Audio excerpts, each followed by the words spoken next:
Au sommaire de ce journal, le Premier ministre édifie l'opinion publique sur les mesures prises par le gouvernement pour endiguer la progression du coronavirus dans le pays. C'était hier soir dans une conférence de presse.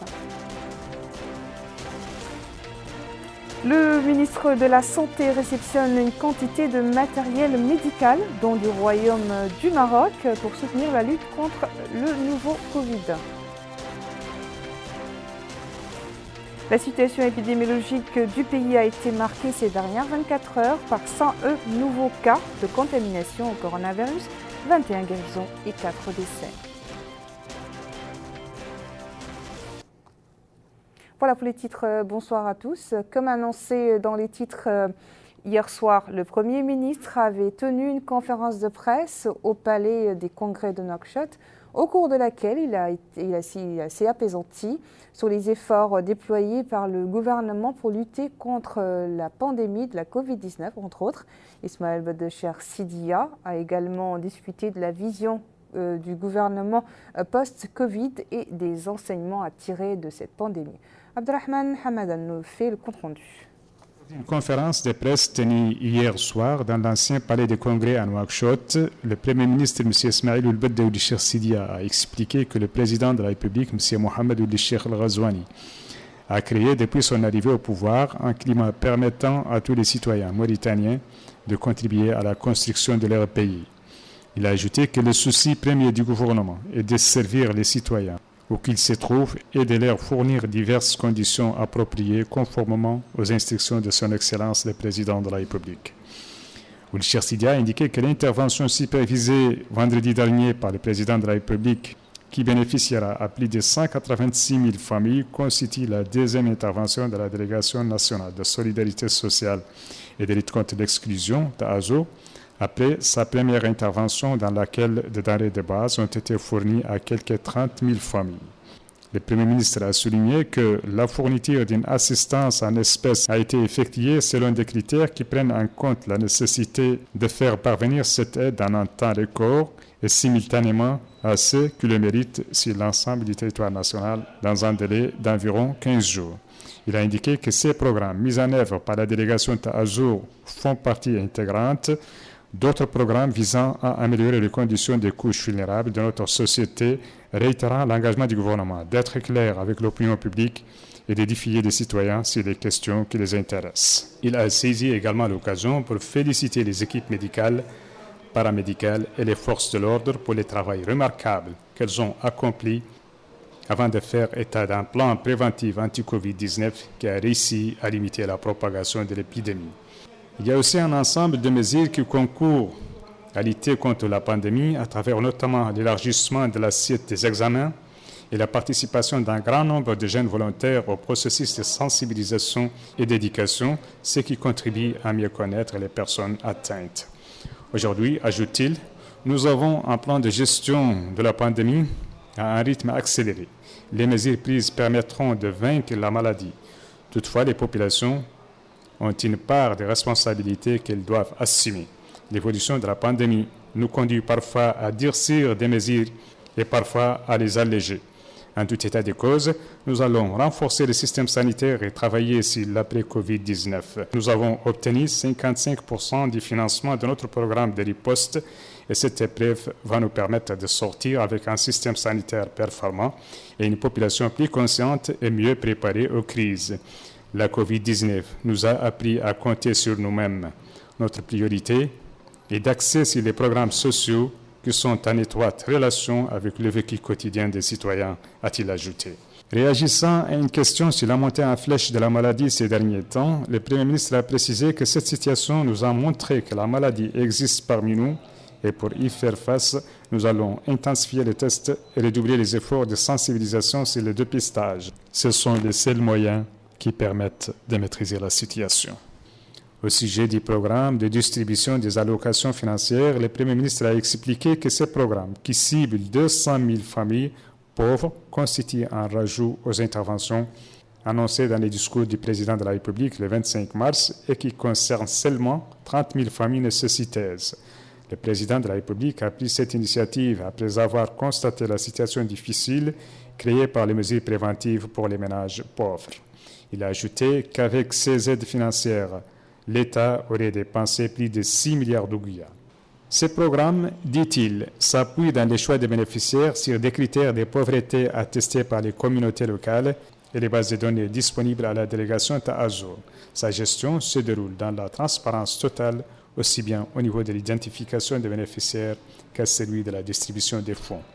Parlant de la gestion de la chose publique, le Premier ministre a précisé que le président de la République avait donné l'engagement pour la gestion saine et transparente de la chose publique. Cela est une réalité. Il y a des instructions pour ça et quand nous constatons des failles, nous les corrigeons systématiquement, a-t-il précisé. Au plan social, le Premier ministre a précisé que les programmes du gouvernement s'intéressent aux volets sociaux comme Awlawiyati et autres.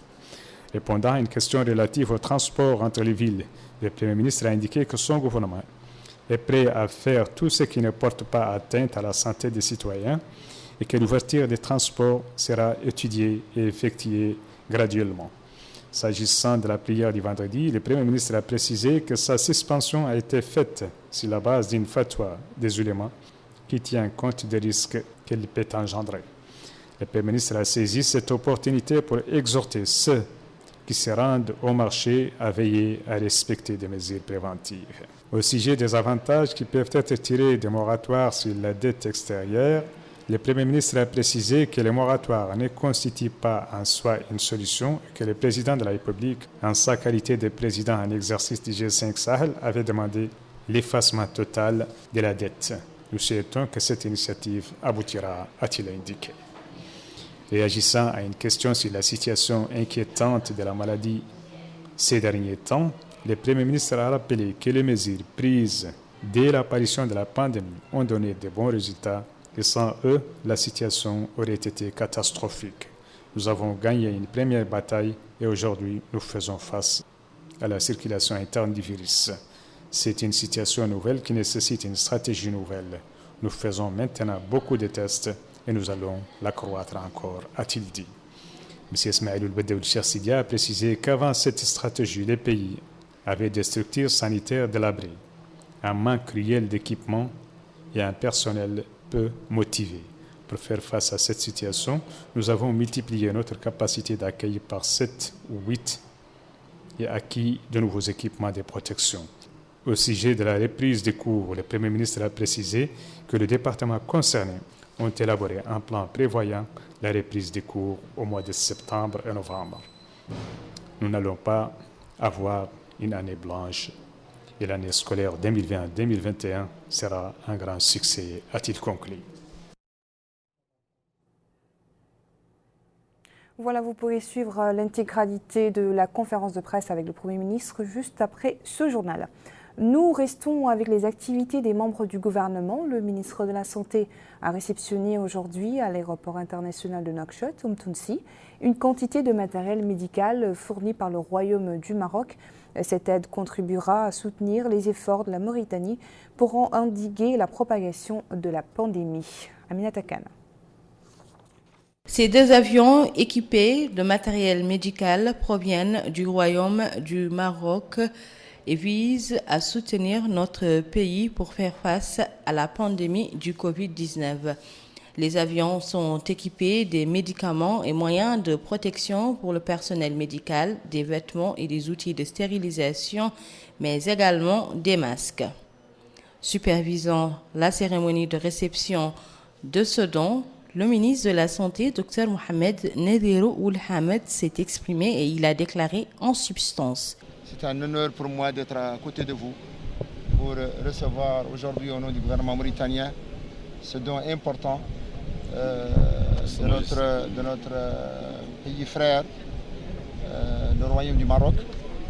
Ce don qui vient justement à point nommé pour répondre à des besoins en termes de protection du personnel, en termes de prise en charge de malades. Ce don qui va aider dans le contrôle de cette pandémie. Et je signale ici que ce contrôle ne pourra se faire que justement à travers un travail national bien structuré et coordonné, mais aussi à travers une coopération sous-régionale et internationale solide, complémentaire.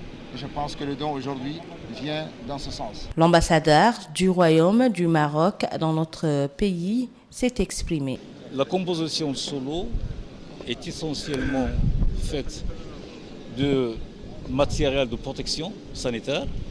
Nous avons, à titre d'illustration, nous avons les masques, nous avons les charlottes pour couvrir la tête, nous avons les blouses médicales de protection, nous avons les visières, en quantité importante bien sûr, et nous avons également les solutions hydroalcooliques, muaqimat, pour permettre au staff soignant d'avoir tous ces produits à portée de la main.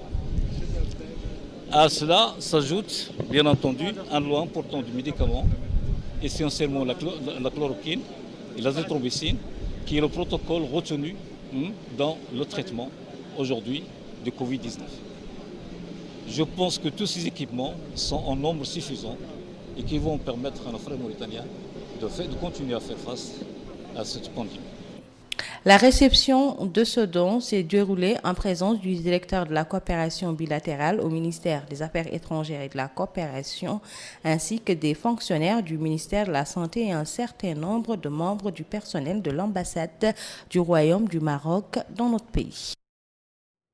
À présent, le point de presse quotidien du directeur de la santé publique, Dr Sidi Ould Zahaf, sur la situation de la pandémie en Mauritanie. La situation marquée ces dernières 24 heures par 21 guérisons, 4 décès et 101 nouveaux cas de contamination au coronavirus. Je vous propose de l'écouter. Chers citoyens, chers journalistes, bienvenue au point de presse quotidien sur la situation du Covid. Marqué ce jour par la réalisation de 101 nouveaux cas plutôt, qui sont tous des cas contacts. Et on note aujourd'hui la guérison de 21 personnes qui étaient suivies. Et on note également le décès de 4 citoyens aujourd'hui suite à l'infection Covid. Ainsi, le nombre de cas enregistrés dans le pays a atteint 1783, dont 1709 cas contacts, 65 cas communautaires, 9 cas importés, et on a enregistré jusqu'ici 332 guérisons et malheureusement 87 malades nous ont quittés. Les cas actifs suivis aujourd'hui sont au nombre de 1364, dont 1198 sans signes, sans symptômes, 152 avec des symptômes légers et 14 cas graves aujourd'hui. Pour ce qui est du dépistage, on a réalisé au cours des dernières 24 heures 1158 tests, dont 27 de suivi, 1131 tests de diagnostic, répartis ainsi qu'il suit: 767 tests dans les régions de Nouakchott, 37 au Hod Sharqi, 40 en Adrar, 28 en Assaba, 11 au Brakna, 38 au Gorgol, 102 au Guidimaka, 19 au Hod Larbi, 2 tests en Nishiri, 78 en Ouadibou, 5 au Trarza et 4 au Tirzamour. Les nouveaux cas se répartissent ainsi qu'il suit: un cas d'Ojeft, 3 de Kifa, 18 de Kayedi, 10 de Selibabi, un cas de Nema, un cas à Tembedra, un cas à Kobani, un cas à Gjoust, à Nouadhibou un cas, à Dar Naïm un cas, à Tayarit 2 cas, à Toujounine 11 cas, Oksar 1 cas, à Tevrak Zena 16, à Arafat 25, à Riyad 7 et un cas de Mederdra. Voilà, c'est sous le thème « Les patients ont besoin de sang » à tout moment que la Mauritanie a célébré, à l'instar de la communauté internationale, la journée du don de sang. L'événement a été commémoré au Centre national de transfusion sanguine au ministère de la Santé. Les malades ont besoin de sang à tout moment. Donnez vos sangs, sauvez des vies. Tel est le thème de la Journée mondiale du donneur de sang, célébrée aujourd'hui à Nouakchott par le CNTS, le Centre national de transfusion sanguine au ministère de la Santé. S'exprimant pour l'occasion, la directrice du centre, Dr Khadija Ba, a précisé que la célébration de la journée intervient cette année dans un contexte tout particulier résultant de l'apparition de la pandémie de la COVID-19, pandémie qui a engendré une réduction significative de l'offre de sang, produit vital pour la santé. Il a ajouté que la COVID-19 ne devra servir d'handicap devant les donneurs de sang. Avoir un stock permanent de sang sécurisé est essentiel pour satisfaire les besoins exprimés par les hôpitaux au sujet des cas qui nécessitent la transfusion sanguine, comme les femmes enceintes atteintes des hémorragies, les enfants anémiques, les insuffisances rénales et les accidents de la circulation. Tous ces cas nécessitent des secours urgents en sang, a encore déclaré Dr Ba. Les donneurs de sang considèrent que le don de sang est un acte de civisme et une attitude humaniste et ont exhorté les citoyens à participer à cette campagne de don de sang pour sauver des vies. L'événement a donné lieu à la distribution d'attestations certifiant la fidélité au don de sang à un certain nombre d'individus en guise de reconnaissance à l'égard par le ministère de la Santé pour leurs sacrifices permettant de sauver des vies.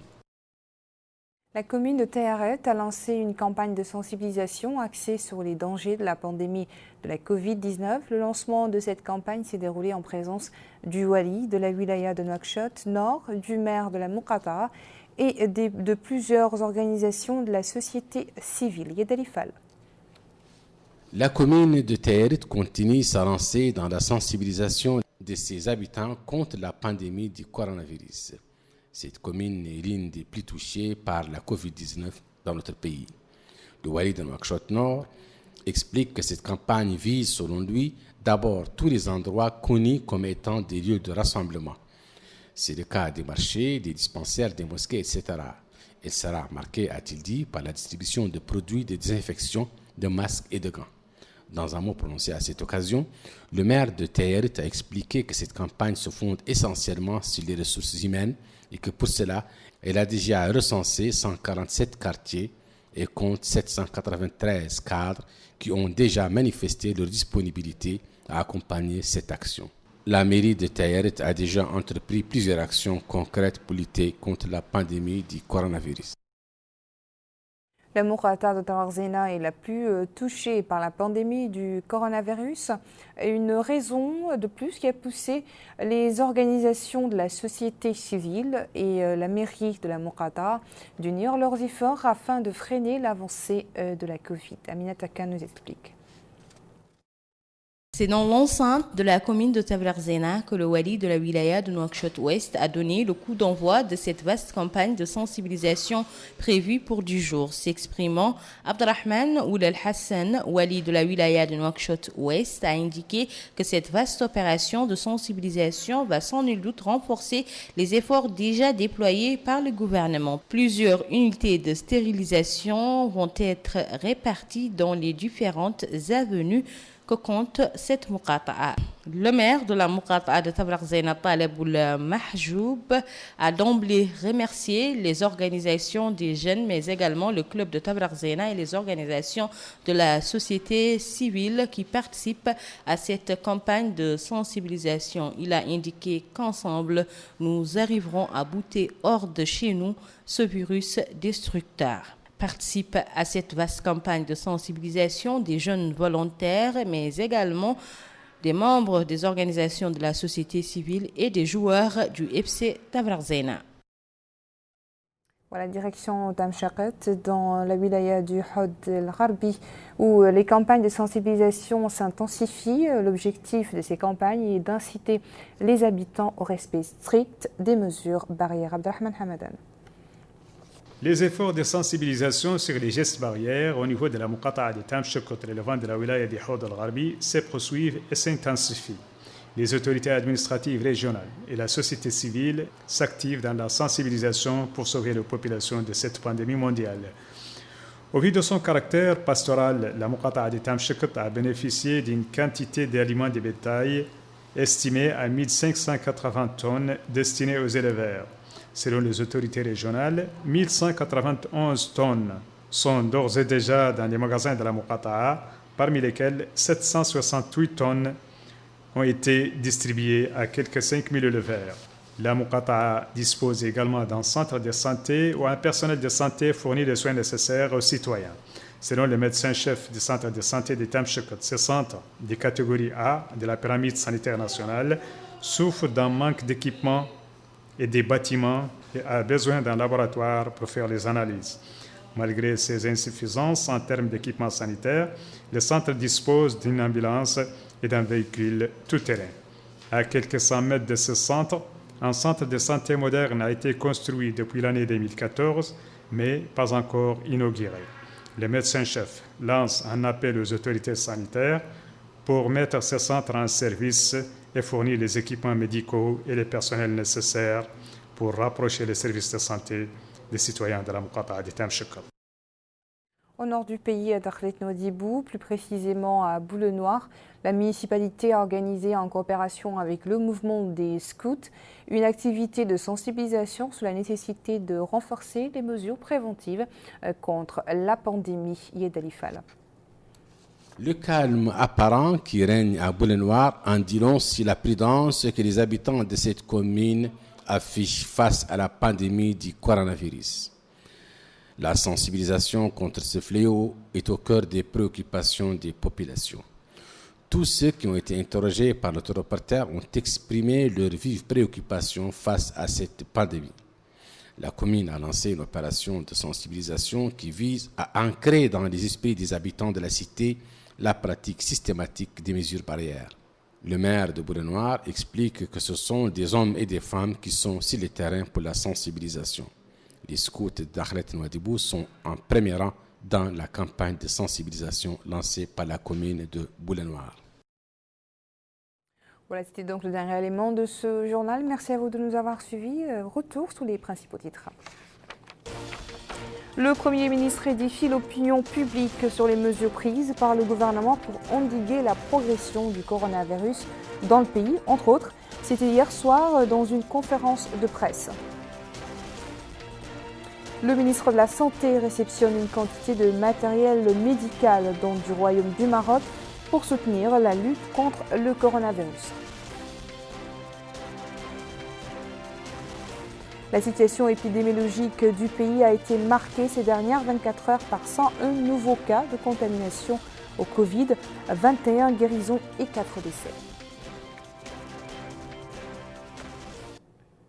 Merci, je vous souhaite une très bonne soirée.